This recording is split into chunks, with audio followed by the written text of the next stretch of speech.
Wangapi wetu katika maisha wamejaribu kupiga hatua ya kuhakikisha jamii inasonga mbele? Je, unashirikisha ama unajishirikisha katika nini katika kuhakikisha kwamba jamii iko zaidi ama iko bora zaidi kuliko ilivyo kwa sasa? Leo hii nazungumza na msichana mdogo kwa umri, ila maono alionayo ni zaidi ya umri alionao. Karibu katika kipindi cha Story of My Life. Jina langu ni Kelvin Mandila. Na nichukue tu wajibu wa kukaribisha Alice. Karibu katika kipindi Story of My Life hapa Ebru TV. Thank you. Nafurahi kuungana nawe tena baada ya kusumbuana na wewe kwa muda mrefu. Nikiuliza Alice ako wapi na kupigia simu, lakini kutokana na hali zako ama shughuli zako ambazo unashirikisha nacho. So welcome to Ebru TV, Story of My Life. And ninasikia raha sana kwamba leo hii nazungumza na wewe. Yes. So just take this opportunity to introduce yourself to our viewers who are watching you for the first time. Who are you? Where do you come from, Alice? Well, my name is Alice Gathe. I am a change maker. I'm the founder and CEO of Bold Girl Unite. I'm also a podcaster of a podcast by the name This Is Life Podcast. I am a graphics designer. I'm a fourth year student at Kenyatta University pursuing economics and statistics. I am a daughter. I am a friend. Thank you. Yes. All this about Alice. Yes. Umesema vizuri, and I think maybe for all that things that umesema kuhusu, like, are you learned? Because umesema, just tell us your journey of education hadi umekuja umefika, you are a fourth year student at Kenyatta. Yes, so Kenyatta. Just tell us from primary, at least watu pia wakafeel vizuri kwamba our daughter is somewhere. Okay. Of course I'm learned. I believe education is the key to success, regardless of what other people say out there. You really need to be educated. And I studied at a school called Wisdom Eagles Academy in primary school, where I did very well. I was actually the head girl in class 7. And so umeanza kuwa that leadership ukiwa bado kwa mdogo kabisa. Ni kama watu walikuwa wanaona nyota kwa vile huo wakati sikuwa nimejijua vizuri, lakini walimu na marafiki walikuwa wananieleza kwa Alice unaweza ongoza, Alice unaweza kuwa hivi, unaweza fanya hivi. Nami nikaamua, let me just take this up. And that is how I ended up being the head girl. And then in class 8 I was the only girl in class. Out of 14 young men. Huko kulikuwa mandume tu. Mandume tu nilikuwa peke yangu, hadi wakati mwingine watu wanani confuse na being one of them. But it was good. It showed me and it taught me socializing skills and skills to relate with each other. And after that I did well in my KCP. I scored 386 marks. Wow. And my parents, if they didn't tell you congratulations, let me tell them congratulations. Thank you. I had my father had promised me that if I did well, he would take me to the school I was called to. And so I was called to a very good school, a school I wanted to go to. But due to financial struggles, my father had to go to that school, the high school I was called to, and he pleaded for additional reporting time because we had to come back and start going to churches, start going to friends, relatives here and there, trying to look for funds for me to go to school. And after 1 week, after all my friends had gone to school, after 1 week, we got enough money for me to go to school, and I was very happy, very excited. And I remember that morning my father and my mother took me to the school, the high school that you wanted, that I wanted to go. But upon arrival, my father got into the administration office, of course, to give the slip that we have paid the fees and now that I should be admitted. But what I saw after he went in, when he got out, I saw tears in my father's eyes. That was the first time I saw my father shedding a tear. Why? We asked why, and he told us that the school has said that we need to leave immediately. There's no space for me. Kwa sababu ulikuwa umekuja? Kwa sababu nilikuwa nimekuja late.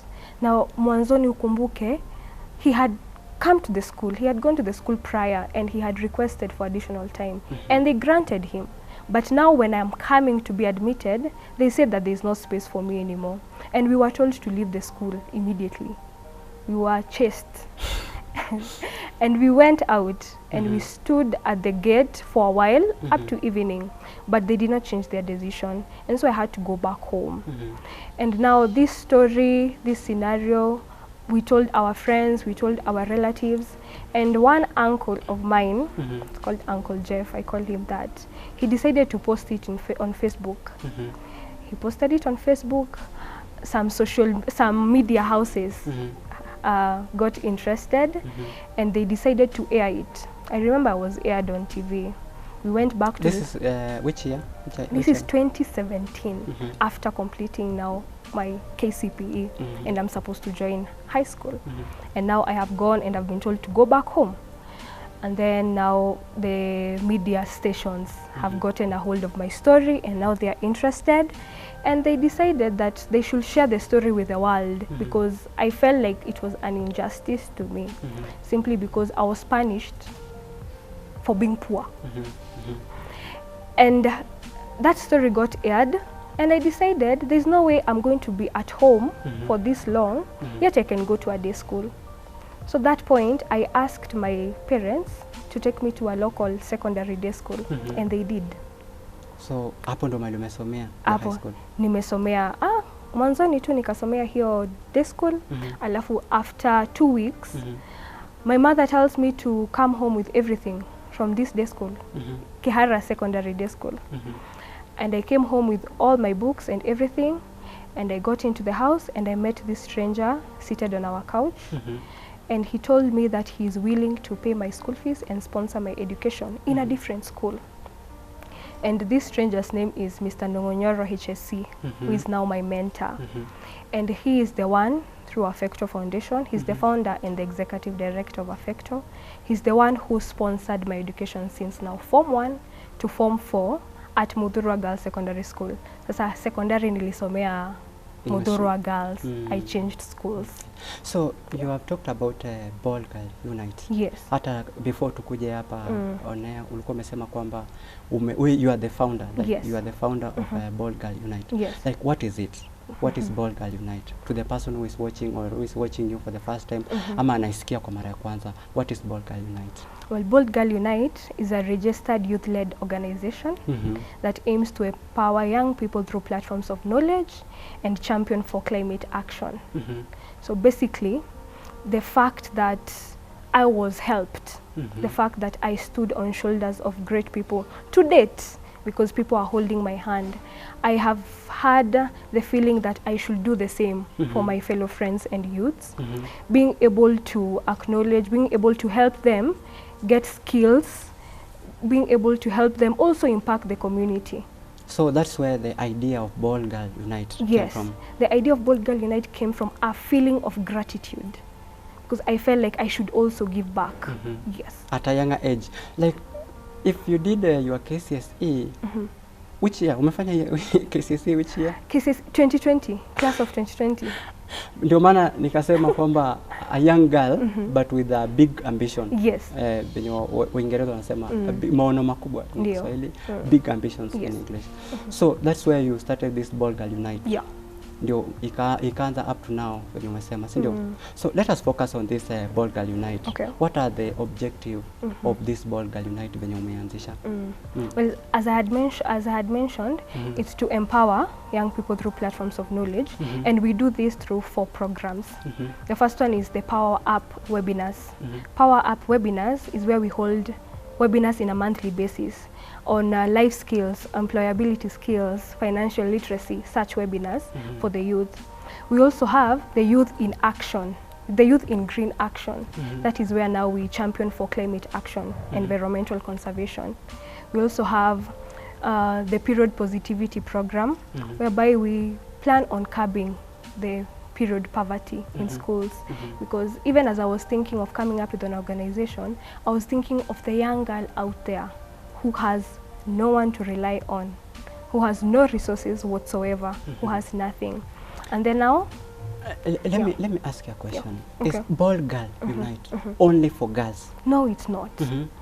Extensively, we are all inclusive. But now it's still Bold Girl Unite. Yes, it Hujafikiria kubadilisha jina because Hapana. it's unajua mimi ni gent, naweza kuona Hapana. this is for ladies. Yes. In fact, I thought it was something for ladies. But umesema is for all gents. It is for all gents. Though some programs like the mentorship ones, the period poverty, you see it's only for ladies. But the Power Up webinars, the Youth in Green Action, it is all inclusive. The reason it's Bold Girl Unite is because as I was founding it, I'm the vision bearer, and I was thinking of a young girl out there. So I decided, why not try to make this young girl fearless enough to chase their dreams. But as I was doing that, I felt like these programs will also benefit the boy child. And so I ensured that every program we have, apart from the period poverty one, I also include the gents. Yes. And now, my concern or my question is for this Bold Girl Unite, how wewe ungali mdogo. I must emphasize that. Right now you're like how old? I'm 21. 21. I don't think 21. That's young. You're a kid. You're a kid. Okay. At 21, with an organization, Bold Girl Unite, that is impactful to the you said it's not a business oriented. It is not. It's an impact oriented. Yes, it is. So you are in school, fourth year. Yes. How do you run it? Uko shule, uko kwa hiyo organization, unairun aje? How do you run it?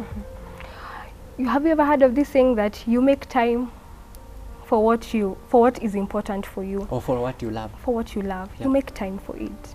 Because as much as I'm in school, I don't have classes every day and every time. Also, I am not doing this alone. As I came up with the idea, I had to gather friends.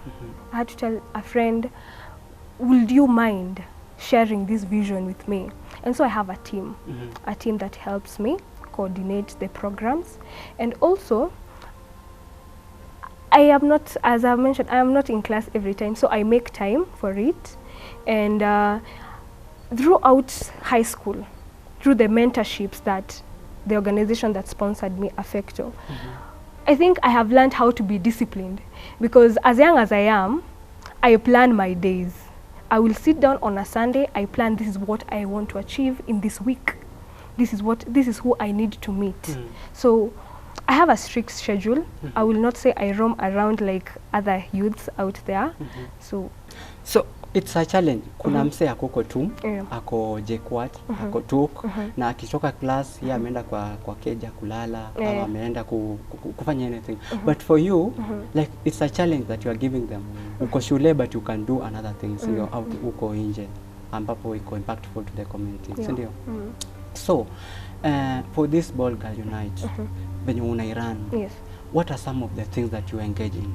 Vitu zenye huwa mnafanya under Bold Girl Unite? Well, so far, I'll talk of the achievements also. So far we have had 4 webinars, the Power Up webinars. One we had on youth and money, financial literacy. Kwa sasa kila mtu anahitaji pesa, na kwa vile watu ni wadogo, wachanga, vijana, hawajui kutumia vizuri.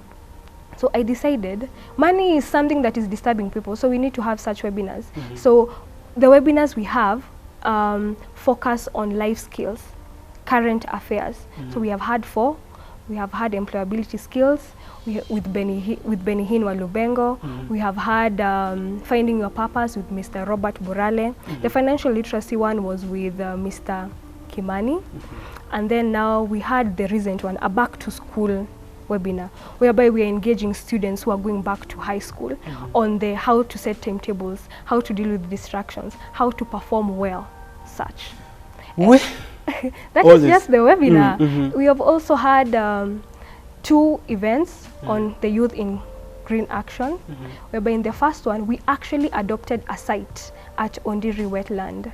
We adopted a specific site that is for Bold Girl. We planted 50 indigenous trees, and we are hoping to plant 500 this year. And we also planted 230 trees. That is inclusive of fruit, exotic and indigenous at Kanjero Both Girls. Yes. So all this that you're doing, are you doing, who is funding it? Or how do you manage it to fund? Because talking about planting trees, engaging in all those webinars, it requires money. So how do you manage, or how do you fund? I will tell you something, Kevin. there's always someone watching what you're doing, regardless of what you think it is, whether it's good or whether it's bad. There's always someone watching.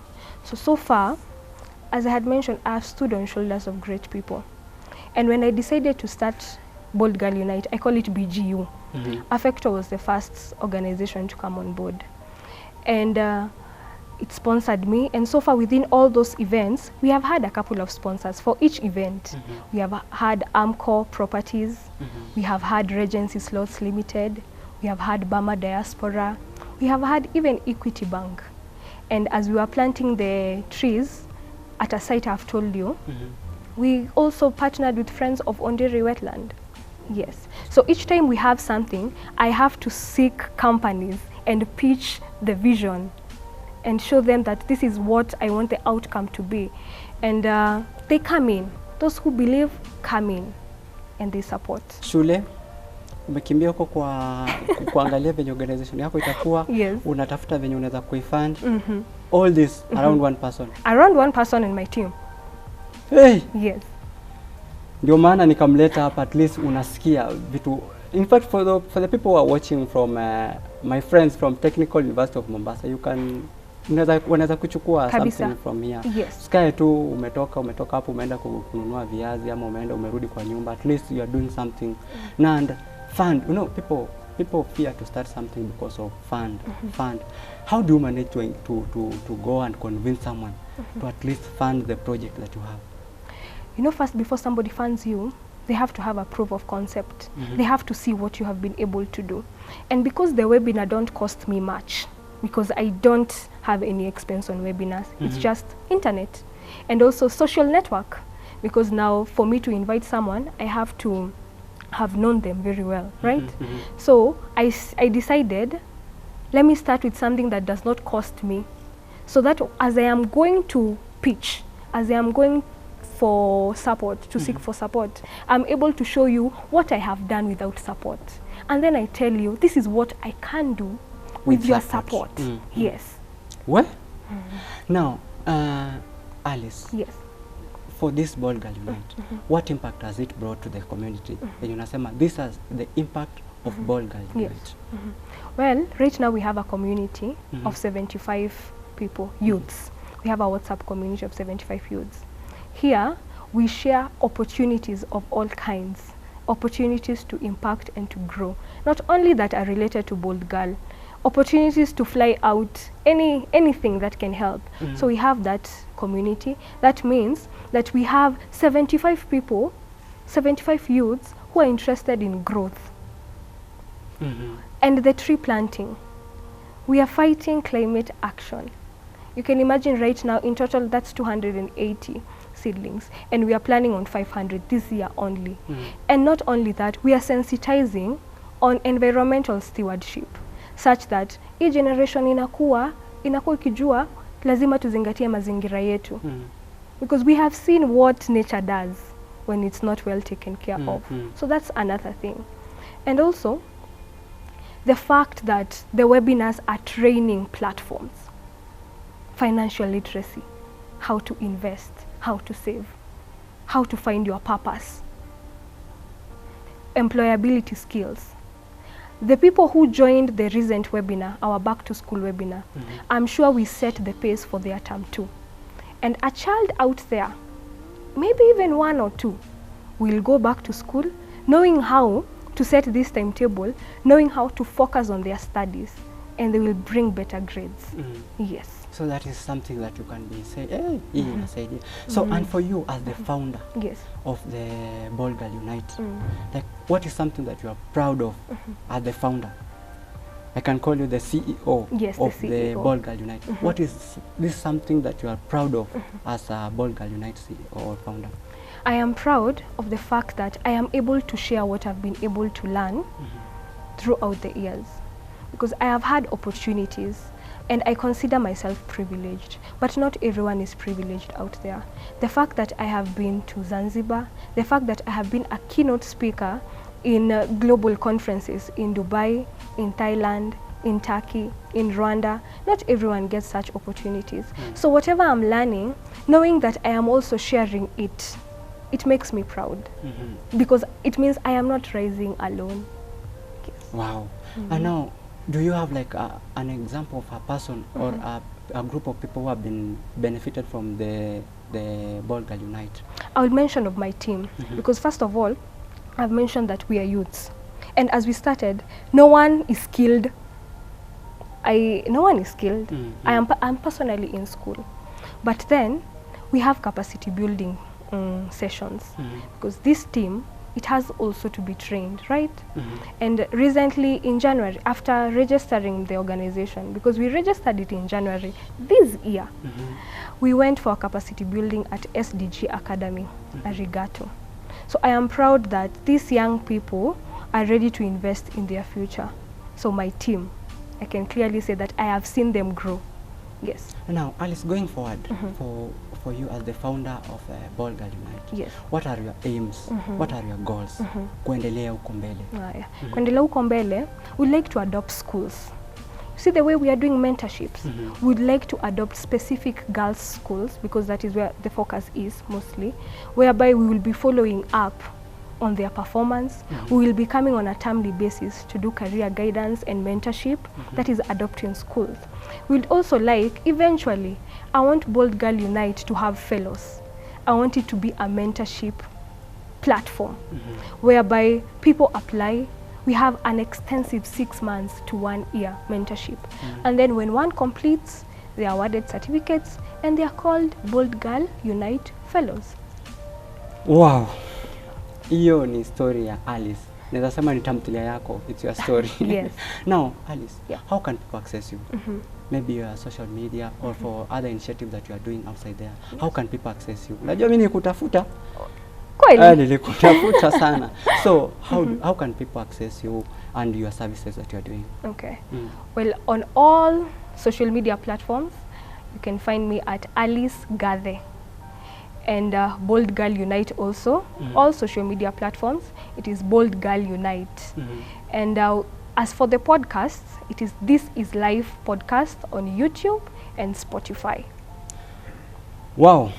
Mimi naweza kukuambia, this is the story that you are supposed to listen to. Hii ni hadithi ambayo ya msichana mdogo, but you need to listen to it. Amesema amefanya KCSE 2020.